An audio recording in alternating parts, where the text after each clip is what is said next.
सौम्या बहुत देर तक साहिल को समझाती रही। साहिल चुपचाप सौम्या की सारी बातें सुनता रहा और सारी बातें सुनने के बाद सौम्या से बोला, सौम्या तुम्हारी सारी बातें सही हैं। मैं मानता हूं कि गलती मेरी है।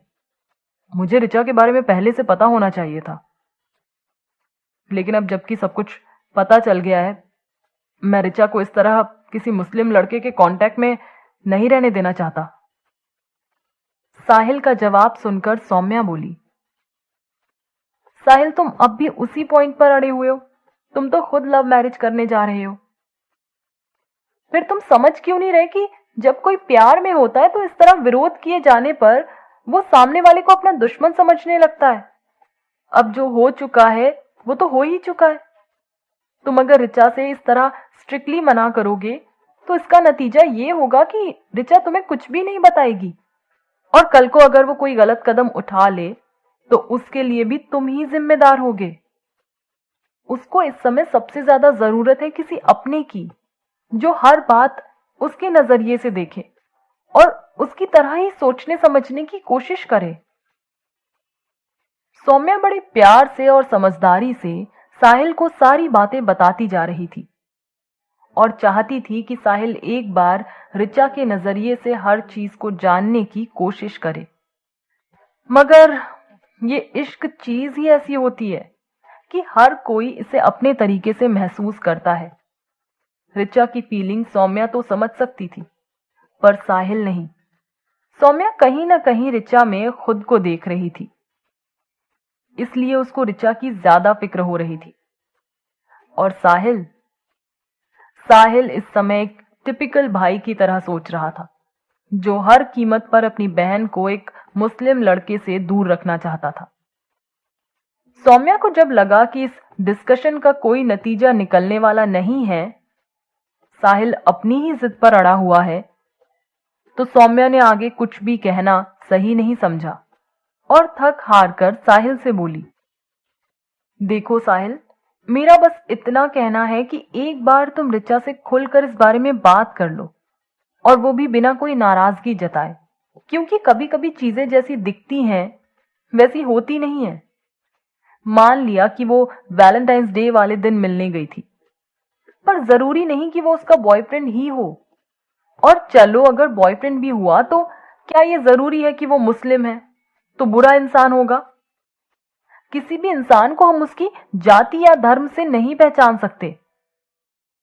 कहते कहते सौम्या अचानक से रुक गई, फिर कुछ सोचते हुए बोली, वैसे मुझे लगता था कि तुम इश्क के हर पहलू को अच्छे से समझते हो। तुम्हारी बातों में इतनी सच्चाई महसूस हुई थी मुझे अभी तक कि मुझे कभी लगा ही नहीं कि तुम इश्क में भी इस तरह जाति और धर्म को बीच में ले आओगे।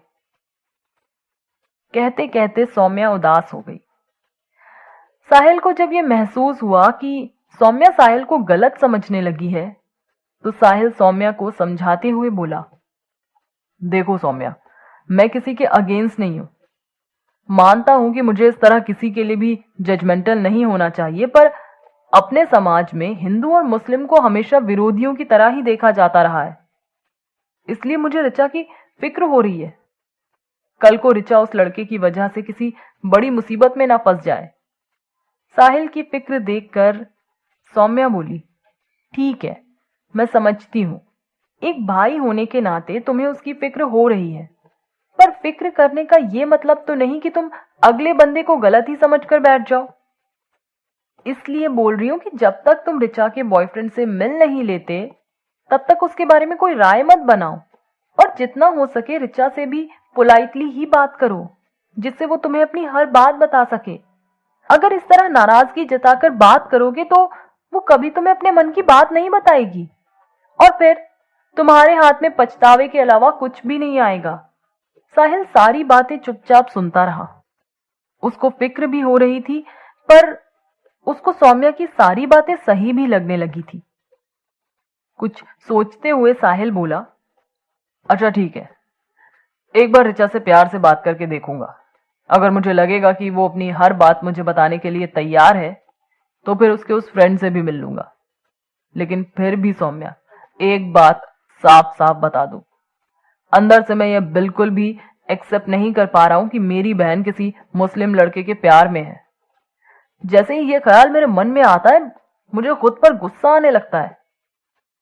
सौम्या साहिल की तरफ गौर से देखने लगी और बोली, क्या तुम उन दोनों की जगह हम दोनों को रखकर सोच सकते हो? ऐसे सोचो कि उस बंदे की जगह तुम हो और ऋचा की जगह मैं, तब भी क्या यही सोचोगे? ऋचा के लिए सौम्या की इस बात पर साहिल चुपचाप बैठा रह गया और कुछ नहीं बोला। सौम्या ने जब साहिल को इतना सीरियस होते देखा तो माहौल को हल्का करने के लिए उसने टॉपिक चेंज कर दिया और साहिल से प्यार से बोली, अच्छा छोड़ो अब ये सब बातें, मेरा गिफ्ट कल यहीं रह गया था, मैं तो वही लेने आई हूं, लाओ तो मेरा गिफ्ट कहाँ है? साहिल ने चौंक कर सौम्या को देखा और चेहरे पर झूठी मुस्कुराहट लाकर सौम्या को देखा। सौम्या भी साहिल की फीकी सी मुस्कान देखकर समझ गई कि साहिल को कुछ फर्क नहीं पड़ा, तो वह मुस्कुराते हुए साहिल से दोबारा बोली, हाँ हाँ तुमसे ही कह रही हूं, मेरा गिफ्ट दे दो कल का। साहिल ने वो गिफ्ट पैकेट उठाते हुए सौम्या के हाथ पर रखा और बोला, ये लो तुम्हारा गिफ्ट। सौम्या मुंह बनाते हुए बोली, अरे इस तरह नहीं चाहिए, पेंडेंट है ना, अपने हाथों से मेरे गले में डाल दो, और कहकर मुस्कुरा दी।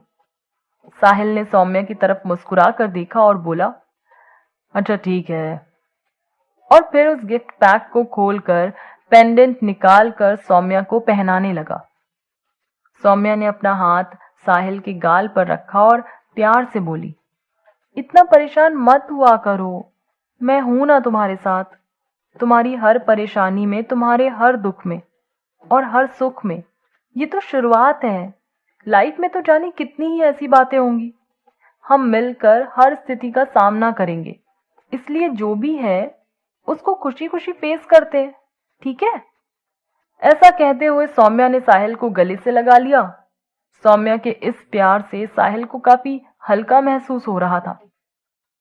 साहिल सच में ऋचा की फीलिंग समझ पाएगा या बस एक भाई बनकर सोचता ही रहेगा? ये जानेंगे